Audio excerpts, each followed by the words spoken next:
I wanted to start out by giving you a model of what I've been coaching on. So here you can see that upper wrist. I have it flexed down to maximize my forward blade position. As I pull through, you'll see that my wrist does bend into a different position, but it's not the only thing that's working. Watch how it's working along with my shoulders and with my core to pull that blade back. Also pay attention to how my knees are moving. You can see that that outside knee is moving forward and back, which means that I'm connecting my core to my legs to pull the boat. I also want to show you some freeze frames of a switch. So the first part of the switch is you grab here at the base, right in front of you, your hand comes up over your head, the handle's over your head, and then you extend that lower arm to be able to reach in the front and then follow through. Here's some feedback about the recovery. So we're going to start at the back. Nice soft elbow, not a lot of pressure on the blade here. You're going to use your body to sit up and bring it forward. Body, shoulders down, and then you're reaching and extending with that lower arm to get all the way up to your recovery. And notice how close my paddle is to the water. I'm barely above the water. And so here you can see that rounded position in the front, that front teardrop or jelly bean, right there. So go back through this, the freeze frame a little bit and just watch those multiple parts. So the roundedness in the front, the low setup throughout the recovery, the soft elbow. So I hope that's helpful in providing you some sense of what we're working on. Now I'd like to give you a sense of the difference between a setup in the air versus a setup in the water. Two really strong paddlers here. You'll notice how Willa on the left has a slight pause in the front. You can see that her recovery is high in the back, high in the front, sort of low in the middle, while Anita's on the right is really close to the water, and actually she finishes her blade in the water.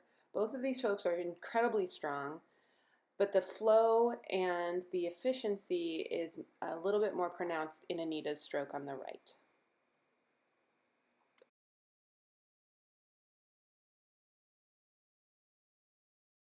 Okay, we're going to start with our one-arm drills. Looking mostly at a full boat here.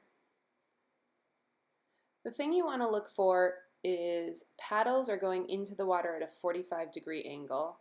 Willa has a good model of this. That's a thing that you manage with your bottom arm and your wrist. You're wanting to push that blade forward into the water. And then also take a look at how Willa in 4 is using her body to pull her blade back through the water. There's an attachment of the strength in the paddle to her body's core, which is pulling that through the water with resistance. And you can compare that to Jack. We're going to use you as the example here in seat 3. Jack is allowing his blade to move through the water at the water's speed. You can see it go negative here, and then his elbow is taking the blade out. There isn't that connection to a big body. That means that there's more pressure on the blade. So you get more pressure by locking it in at the front. Anita is a good example of a lock in the front. She's in seat 1. Locking. So a quick mention for you, Connie, in seat 5. Notice how your blade is already going into the water at a negative angle. Here, right here, there's your lock, and you're already at a negative angle. That's why you're having trouble staying in time, is that you aren't getting the first foot of your stroke. So here, you want to be able to even push that blade into a 45-degree forward angle more. It may require you to give a slightly bigger lean in your body without lunging. And we'll see a little bit more of that when you're doing a full stroke.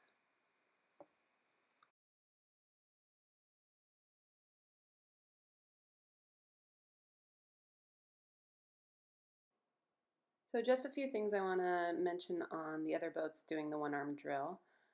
Lisa, this is a good opportunity for you to see where your shoulders are at. It may be a function of your body and strength that you just look like you have really strong front shoulders, but I have a worry that you are allowing that front shoulder to unhinge and unstack from your shoulder. So I really want to see that lat pull that shoulder back into its socket. It is going to make your stroke a little shorter, and I think Will and I are going to give you permission to give a little bit more lunge, which is a forward lean, so that you can get a slightly longer stroke.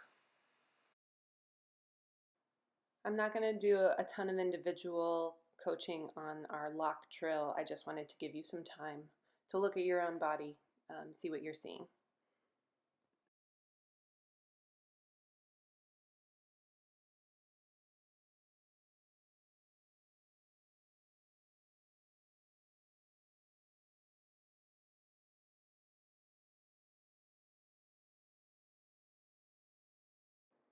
So for this boat, Annie, I wanted to mention that this lock drill really helps you access your lower arm.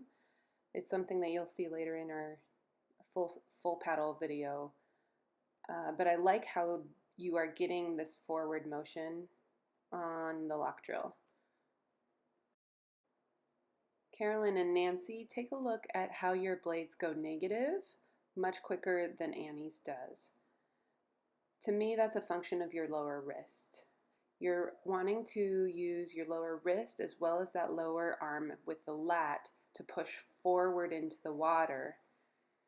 You're going in pretty negative, which means that you're already pulling backwards when you go into the water. Carolyn, you do it better on this side.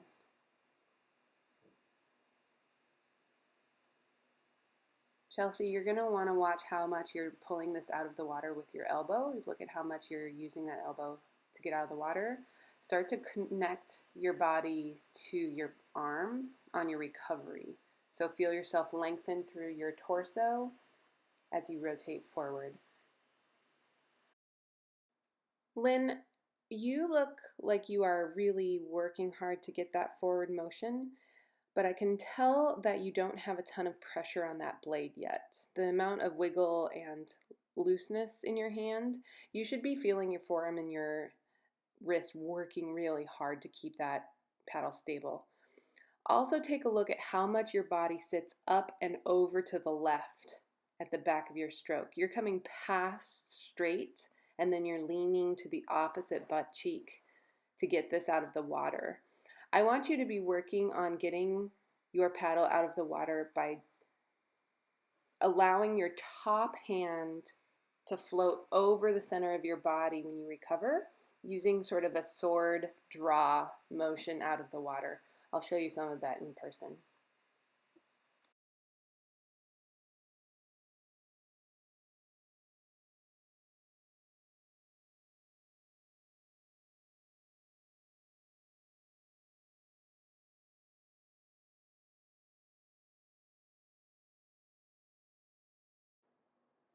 So Connie, I wanted to give you some feedback that connects in with our lock drill.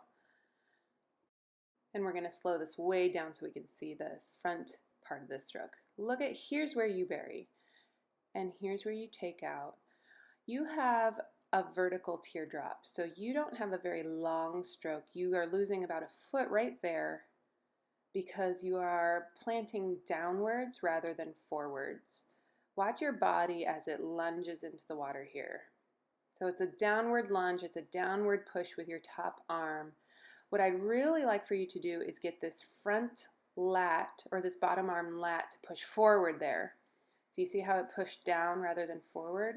So we're going to have you push, wait for it, forward, forward into the water, forward into the water,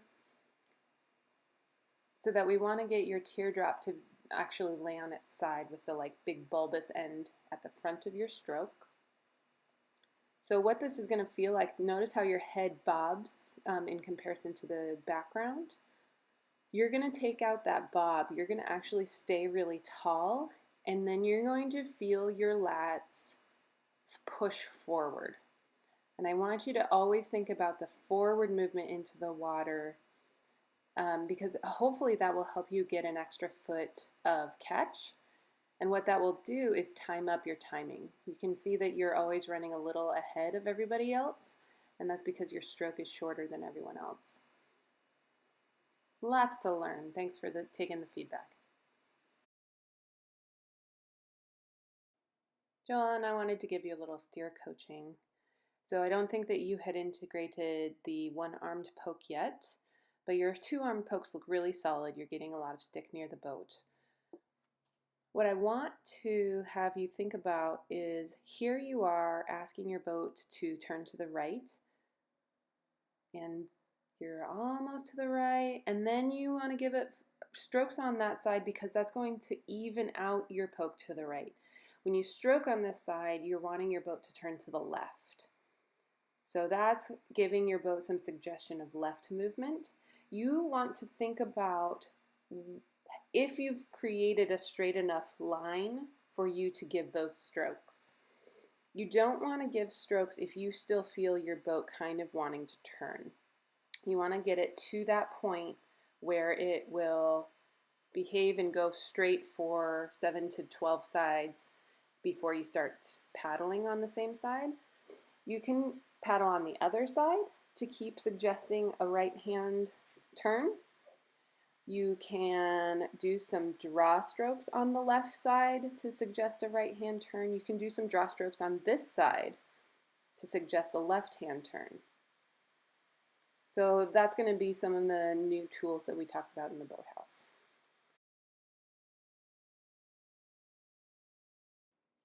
So Annie, I wanted to give you a little bit more coaching on the full stroke.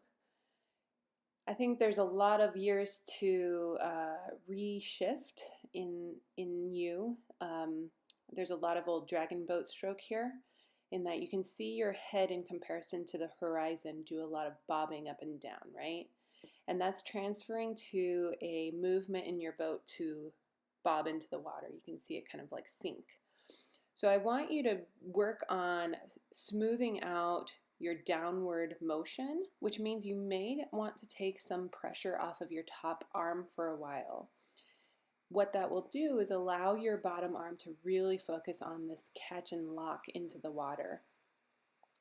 As you take out your downward motion, you're going to get more length, and you're going to get a forward and back motion that's going to start strengthening your lats.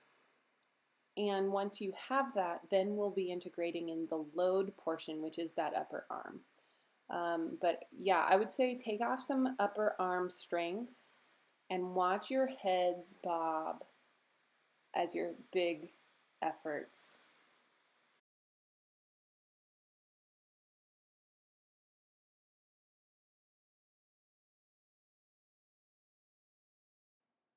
Nancy, I'd like you to first take a look at your upper wrist. Do you see how it's bent so that the wrist is upwards towards the sky rather than down like Anita's in seat 2?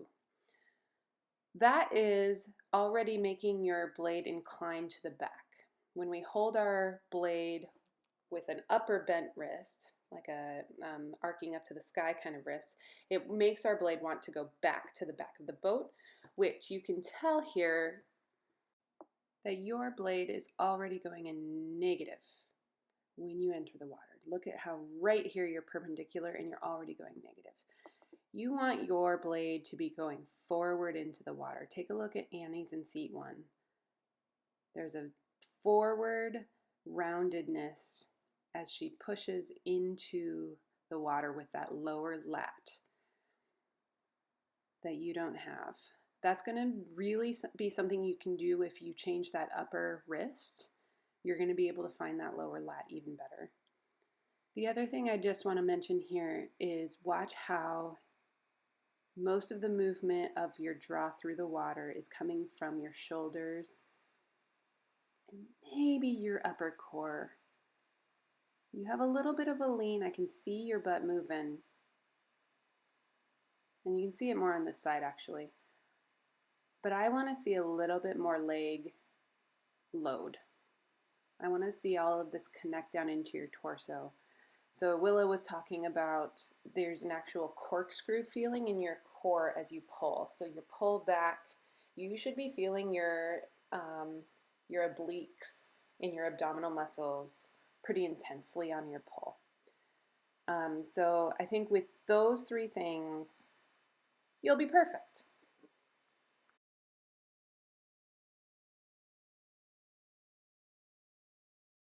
All right, Chelsea, let's give you some feedback.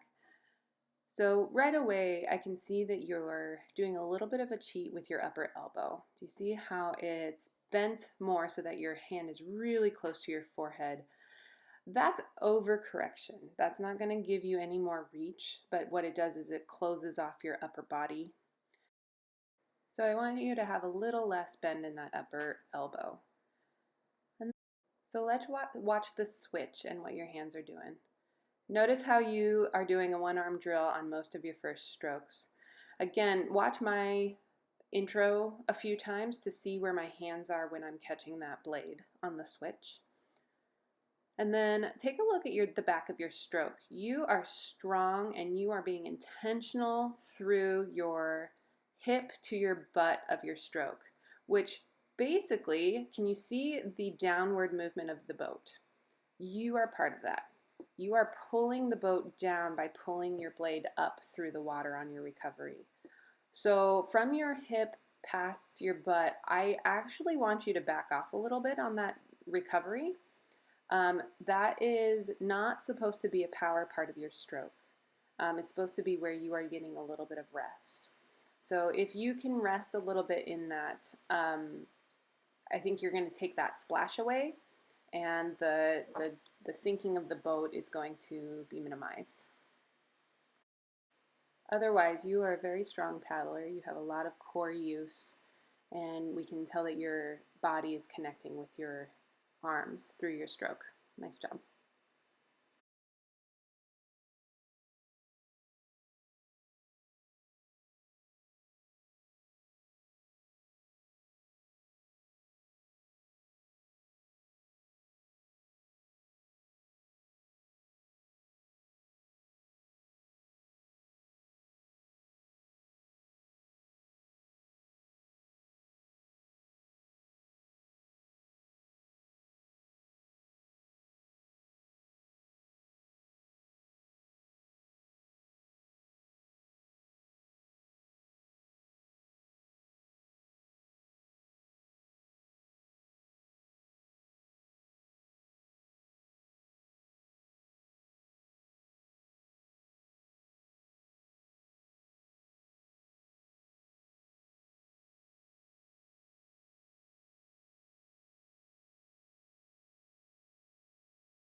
Friends feedback.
So we're going to take a look at Kelly here.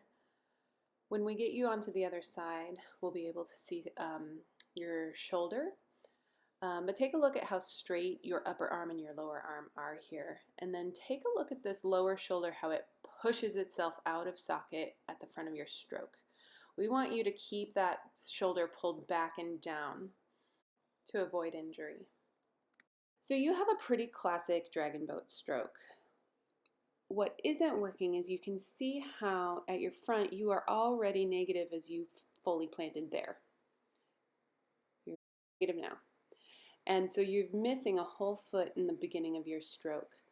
What is going to help that is the bent wrist, so bending it down along the shaft of your blade, bending your upper elbow slightly, and then honestly, we've got to connect your elbows and your arms into your core.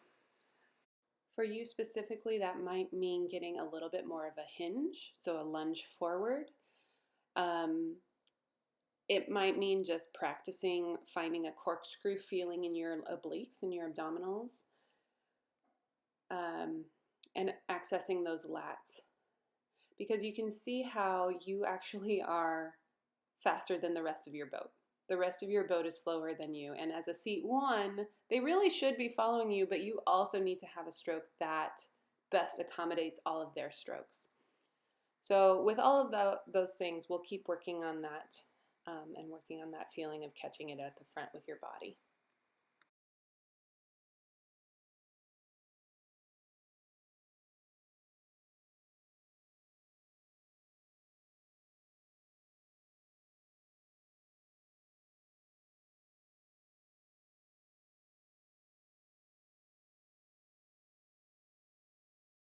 So a few comments about you steering, Connie. This clip, I really like how much you're paddling as you steer.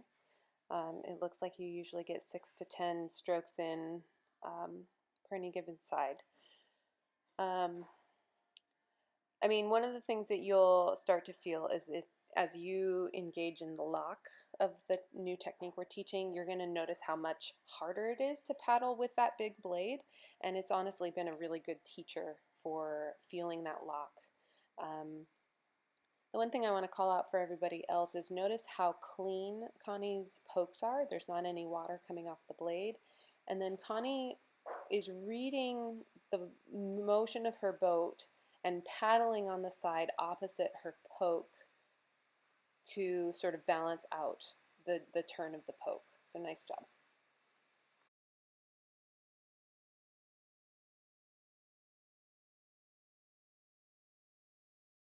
So we're going to take a look at Austin. Austin, your lower arm looks relatively good. You have a nice elbow recovery. And once you're on this side, take a look at your wrist and your elbow on the top. Your upper wrist is bent up to the sky, which on this side you can see how that's already making you go in at a positive angle to a negative angle.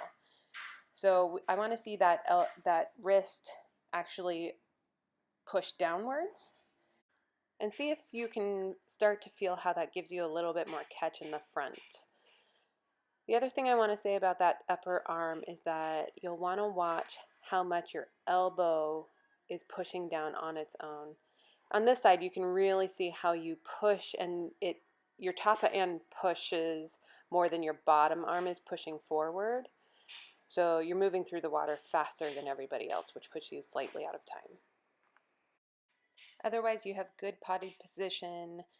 I can tell that you're using your core to do some pulling through the water, so nice work.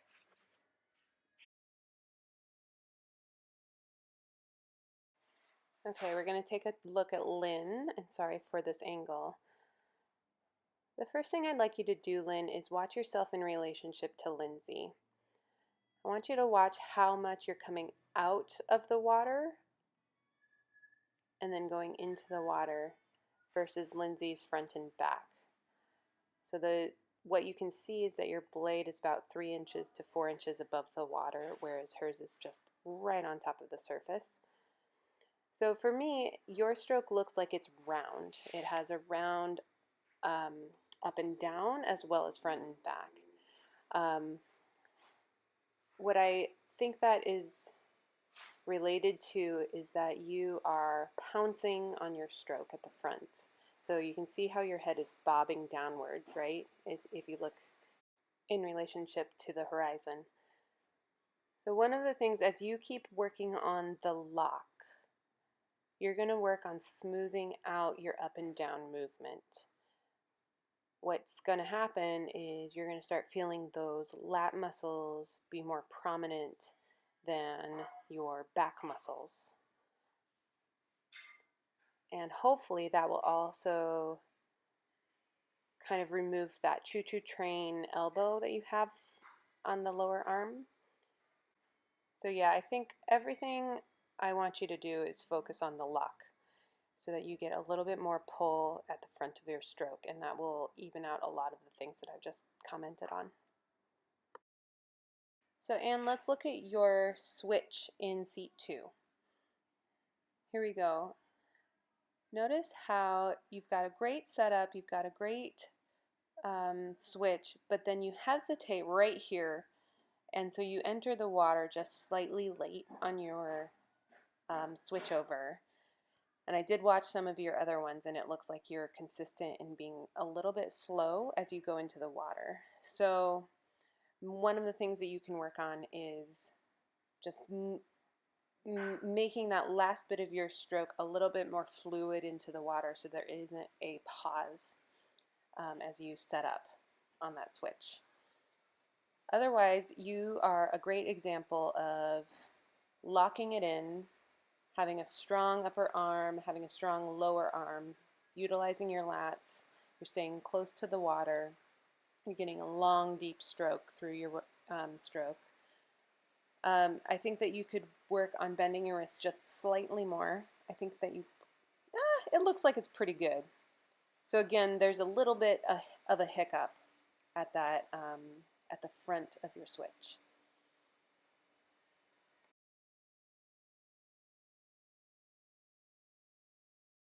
Okay, Lindsay, you have a really lovely stroke. You can tell how your body is doing a lot of this for you. Your lats and the back of your arms are connecting into your core. The one thing I would say is that you still have a bit of a pause out of the water at the front of your stroke. You can notice how, right there, there's a bit of time in the air spent. I'd like you to start rounding into the water on the front of your stroke.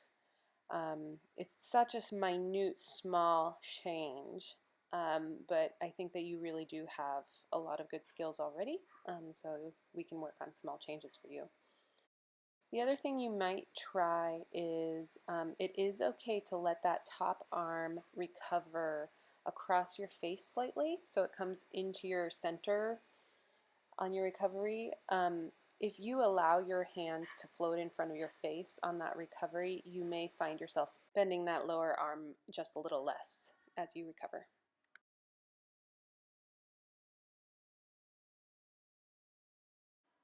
Okay, Sally, welcome to Grit. I know you've only been on the boat this one time. So right away, I can tell that you are dragon boat stroking. One of the things I see is that you are using your top arm to really push down. You feel like that drive with your upper arm is where your power is coming from. But take a look, and this is where you're doing that slower stroke with everyone. Notice how with that top arm drive, you're already behind everybody else because you've lost the first 6 to 8 inches of your stroke. So what I'm teaching in Grit is the lock, which is actually the use of the bottom arm to push forward as you resist the water that's pushing your paddle backwards. So I want you to be like thinking about getting to 2 extra inches in the water. It's not a setup outside of the water in the air. It's entering the water at a positive angle. So you're going to feel that lower lat pushing forward slightly as you enter the water. One of the ways to try that is to take the top pressure off of that top arm. So just don't push down at all. And see if you can get a feeling of strength from just using your bottom arm. If you don't lock it in, if you don't grab a bunch of sticky water at the front, your lower arm will just pull the water as it naturally passes the boat. It won't feel strong. But if you can resist water at the front and get a bunch of stick on that blade, it will all of a sudden become very hard to pull that through the water, and your lower lat should start to feel tired. So we're going to skip to Sue just because of the video. Sue, I like where you're headed with the bent upper wrist. It's making your top elbow flare upwards just slightly, but keep working on that. I'm seeing it get you a little bit extra catch in the front. One of the things, you have generally a really nice stroke. One thing I want you to practice on a little bit is on your switches, which is coming up soon. I want you to extend a little bit further on your first part of that switch stroke so that you can catch this much water on your switch. Notice how you were a little short. So I want you to really start focusing on that even as everybody's working on everything else. You personally should be working on your switches. All right, Jan, I've slowed it down a little bit for you. So there's a few things going on here. In general, you have a strong body, you have a nice long stroke. One thing is I might recommend you buy a double bend blade. There is a limitation in a single bend shaft that you just can't get as much reach as you can with a double bend. The other thing I would say is you still set up in the air with a slight pause before you go into the water. So I'd like you to work on a rounded recovery so that the highest point of your recovery is right around your hip and the end of your recovery will be down into the water.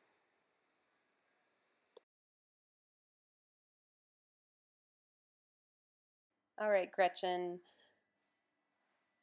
So I can tell why you asked about top arm drive the other day because I can see you relying on it heavily.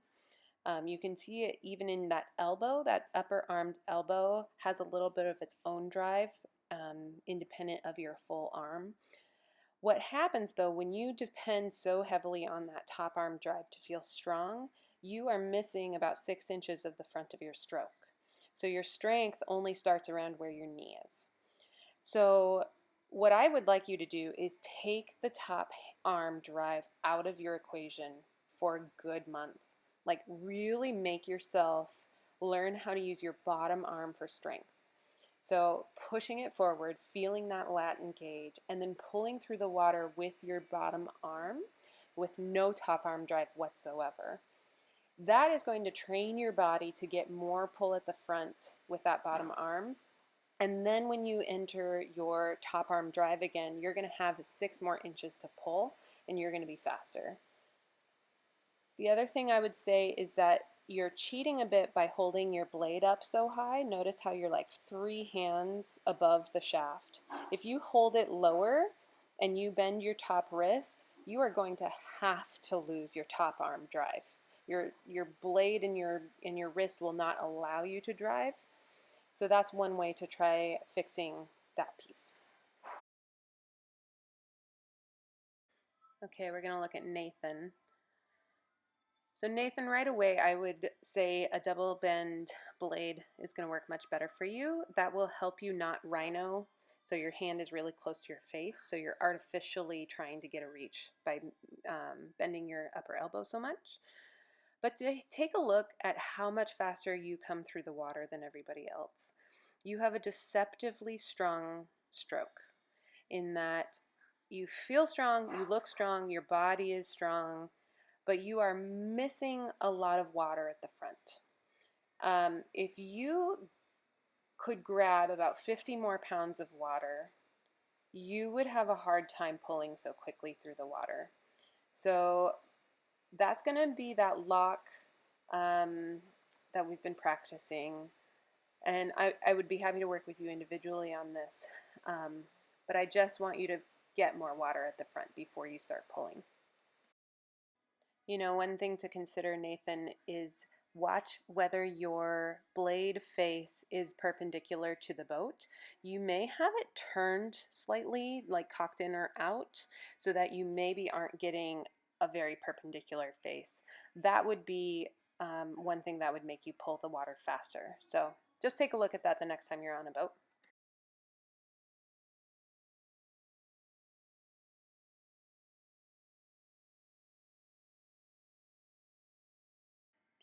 All right, Jan. I was wondering if I would see this with you coming from Hawaii. This is a really classic Hawaii stroke. Notice how Jan is lunging forward, head is coming down, body is really laying out over the gunnel, and your draw back through the water is associated with your sit up.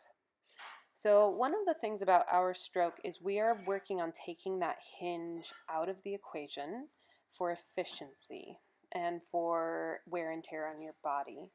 I don't know if you have any forward shoulder injuries, but I'm going to guess that this stroke that you're doing can put a lot of pressure on your shoulders. So when you start sitting up, the first thing you're going to feel is a loss of power. It's not going to feel nearly long or powerful as it feels here, but that's intentional. We need to unwrite the big lunge so that you can learn that lower arm lock, which does a lot of this work for you. The lock drill is going to maintain a lot of what you're doing with your lower arm here. You can tell your lower arm is intentionally putting your blade into the water. That looks really nice. Yeah, but I'd like you to start thinking about taking out some of that hinge and just starting to feel what that feels like. And I'm happy to work with you more individually on that. All right, Jennifer. So in looking at your stroke, you really do have a solid recovery. Your elbow is nice and relaxed on your recovery forward.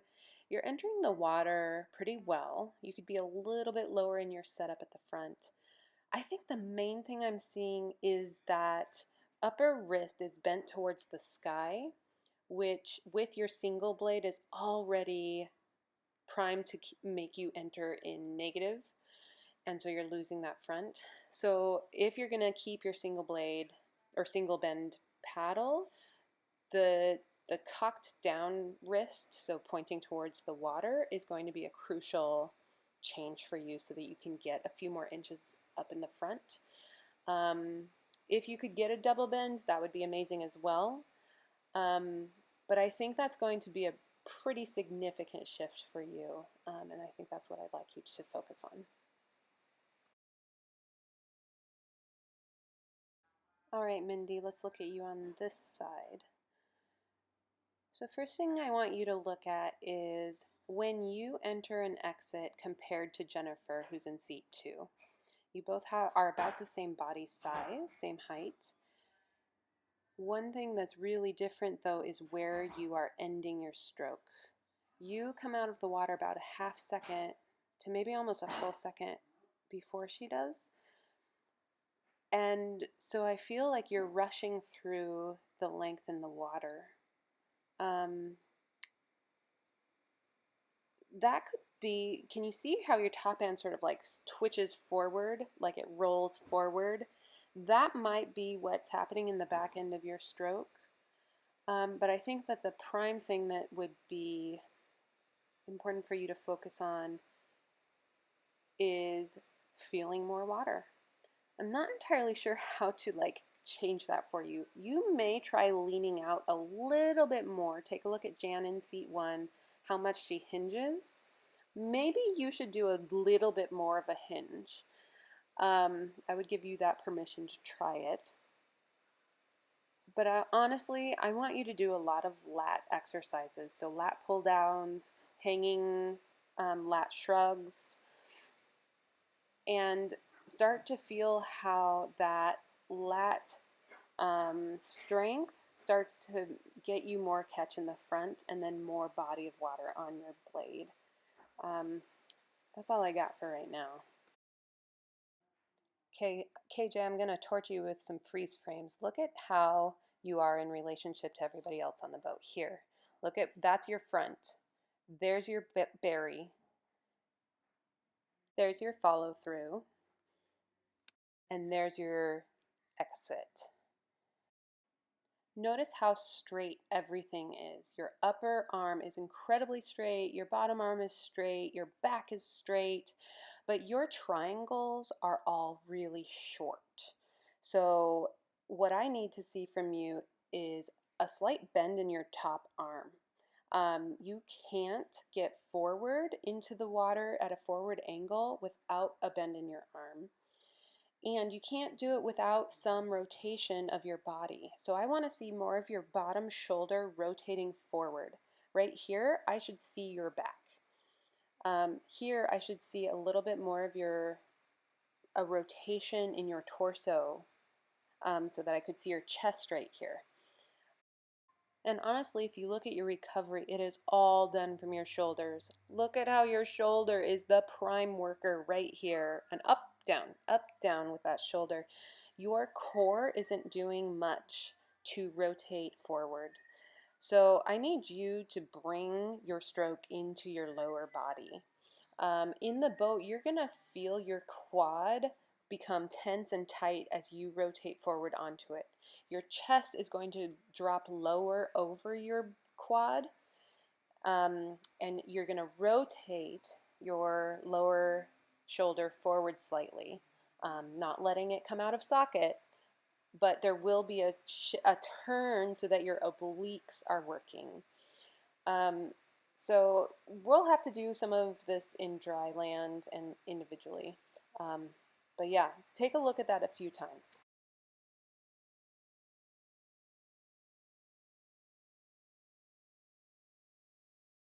All right, Carolyn. So right away, you have a really solid stroke. When you come over to the other side, you'll see that you have a really nice low setup. You have a long stroke. Your lower arm really does reach forward into the water. One thing that's slightly different in outrigger that we're doing is this entry into the water is not a body lunge. You can see how your head sinks a little bit in comparison to the horizon.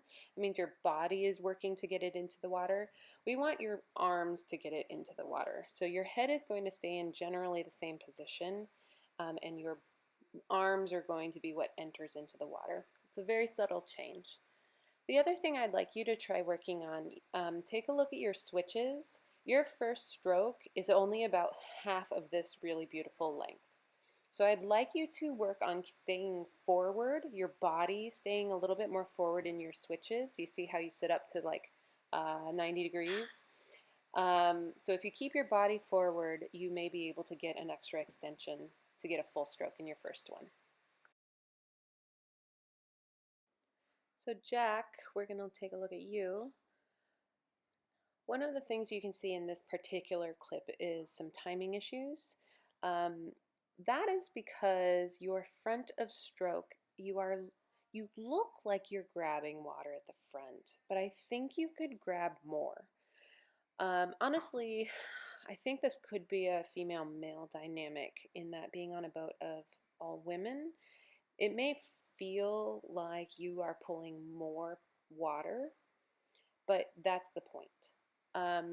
I would like to see you get maybe 50, 75 pounds more water at the front. You should not be able to pull back through the water so much faster than everybody else. So that to me indicates that you need to find more water at the front and then connect that water when you feel those lats down into your core and into your leg. You may be paddling mostly with upper body, and so after you start feeling this lock, I want you to start feeling it in your core, your lats, and then in your legs. So connect those three things together. Feel a very quick sequential event between lats, core, leg, and see if that helps you grab more water.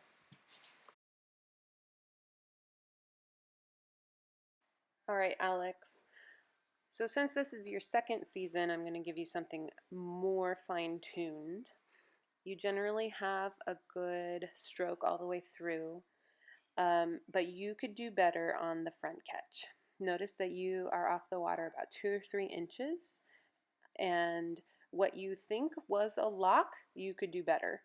So I'd like you to really start working on that smooth timing wise of like recovery into the water. Absolutely no pause whatsoever as you enter the water. And then really work for that rounded front of the jelly bean. I want you to push even more, and I want you to feel even more water up there than what you've done in the past year. Otherwise, you're doing really nice work. All right, Karen, once we get you onto the other side, I'm going to do a little bit of a freeze frame and slow down of the last part of your stroke. I want you to take a look at how you pull the blade up by pushing down on that top arm. So here we go. Right here, you're going to pull up with your bottom arm, push forward with your top arm. So you see how that has pulled effectively the boat downwards as you're pulling upwards with your blade. And then you have a bit of a pause in the back to stay in time with everybody else.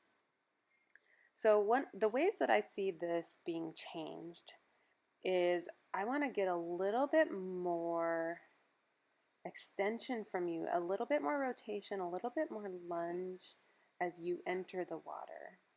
You may need to take off some power from your top arm so that you can keep working on that lock of your bottom arm. I want you to grab just a little bit more rounded jelly bean water at the front. And if that feels stickier, if it feels heavier, you won't get stuck in the back of your stroke and have to pause and wait for everybody to stay in time. The other thing about that pulling upwards is that I'd rather you focus on elongating with your core and your chest as you pull through your stroke. So get longer, taller, and see if that extra length in your body allows you to pull your blade out without having to pull upwards with your bottom arm.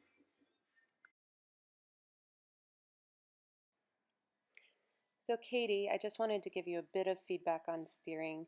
In general, I had to watch several times to find anything to give you feedback about. You switch quickly from steering to paddling. You have a range of strokes in your artillery.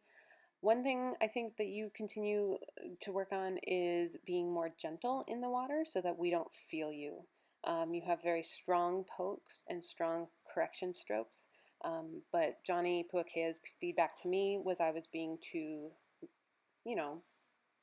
big with my steering, and that you really shouldn't allow anyone to feel you. So that's one thing to try working on. So Anita, I always have a lot of props for your stroke. You have all of the parts really well lined up. Your elbow, your wrist, your core, your legs are moving. You have a low setup. What I would say is that on the left, keep in mind that your lower elbow is still not fully extended. You don't do it on this side as much, but on that left side, you don't get your full extension in the front. And I think that's the one Achilles heel that you get to keep working on.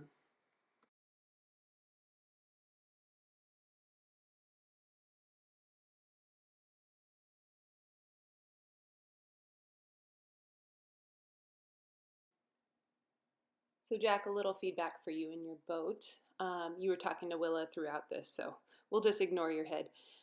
I think this was one of your first times out on the small boats, and so you can tell that you aren't using your lower body very much, likely because you're feeling a little insecure on your boat.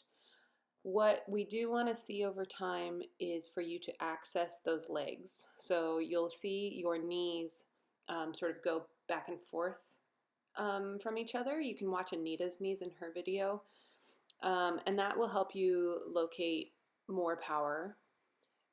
In a small boat, you'll want to be pushing off through your heels so that you're not steering your boat when you push off.